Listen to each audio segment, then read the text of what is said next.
Hello friends, welcome to my YouTube channel. और आज मैं आपको इस वीडियो में नेक्स्ट टॉपिक है हमारा पेरिस समझौता और मॉन्ट्रियल प्रोटोकॉल के बारे में जानकारी दूंगी। तो चलिए स्टार्ट करते हैं सेशन। अगर आप हमारे चैनल पे नए हैं तो प्लीज चैनल को सब्सक्राइब करना बिल्कुल ना भूलिए।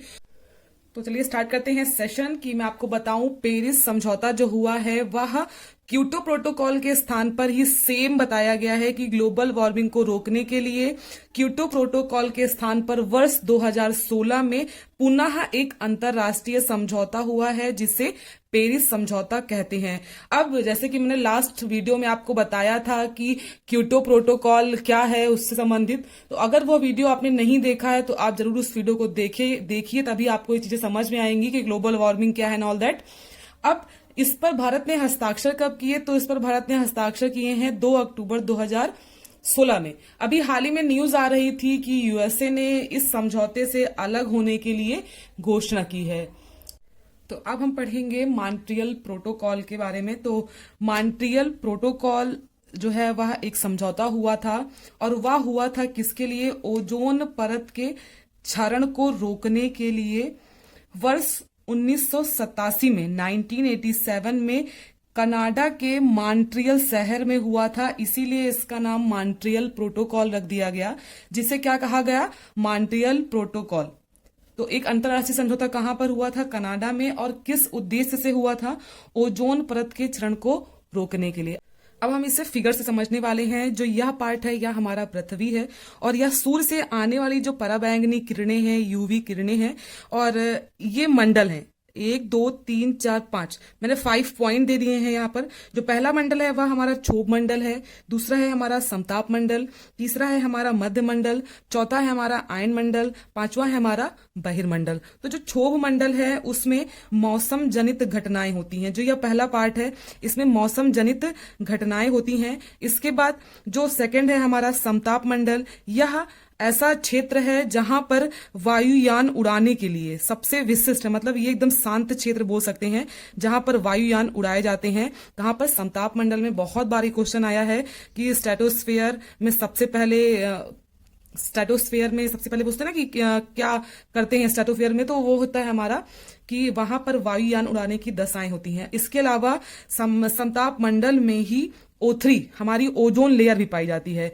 इस पार्ट के अंतर्गत हमारी जो है वह ओजोन लेयर भी पाई जाती है जो सूर्य से आने वाली यूवी किरणों को अवशोषित कर लेती हैं, एब्जॉर्व कर लेती हैं O3 परत में। अब जो थर्ड है हमारा मध्य मंडल। मध्य मंडल जो है वह न्यूनतम तापमान होता है वहां पर। और इसके बाद है हमारा आयन मंडल। आयन मंडल में रेडियो तरंगे पाई जाती हैं। इसके बाद हमारा आ गया बहिर्मंडल। जो भी GSLV हो गया, PSLV हो गया, जो भी हम लोग उपग्रह भेजते हैं वह हमारे इस पार्ट में जाते हैं, लास्ट में बहिर्मंडल के अंतर्गत। तो ये फिगर से आपको थोड़ा समझ में आया होगा। इवन कुछ ना भी समझ में आया हो तो कमेंट भी कर सकते हैं आप हमें। अब ओजोन परत की जो है वह सर्वप्रथम जानकारी कब हुई? तो ओजोन परत की सर्वप्रथम जानकारी हुई 1985 में। किसने की थी? ब्रिटिश मनोवैज्ञानिकों के द्वारा। कहां पर खोज किया गया था? अंटार्कटिका महाद्वीप या दक्षिणी ध्रुव में खोजा गया था कि सबसे बड़ा जो छिद्र है वहां पर ही देखा गया था कि ओजोन परत में सबसे बड़ा छिद्र जो है वह अंटार्कटिका महाद्वीप या दक्षिणी ध्रुव में हो गया। अब ओजोन परत के कारण क्या है? आप घर में AC यूज करते हैं, फ्रिज यूज कर सकते हैं, इवन जो शीत प्रशीतक होते हैं ठंडा पानी करने के लिए यूज किया जाता है। अब इसके अलावा सुपरसोनिक वायुयान या विमान का यूज किया जाता है, फोम युक्त गद्दे हैं, इसके अलावा चिकित्सीय स्प्रे होते हैं, उनका भी यूज करके भी यह ओजोन परत के कारण है। अब इसका प्रभाव, ओजोन परत बढ़ तो रहा है लेकिन इसका प्रभाव मानव पर किस प्रकार पड़ेगा? तो इसका प्रभाव यह है कि त्वचा कैंसर बढ़ रहा है। सबसे ज्यादा जो है वह तीव्रता से इसका प्रकोप बढ़ रहा है त्वचा कैंसर में। आंखों में मोतियाबिंद के रोगी तेजी से बढ़ेंगे। इसके अलावा पृथ्वी का तापमान बढ़ेगा, अर्थात ग्लोबल वार्मिंग बढ़ रही है।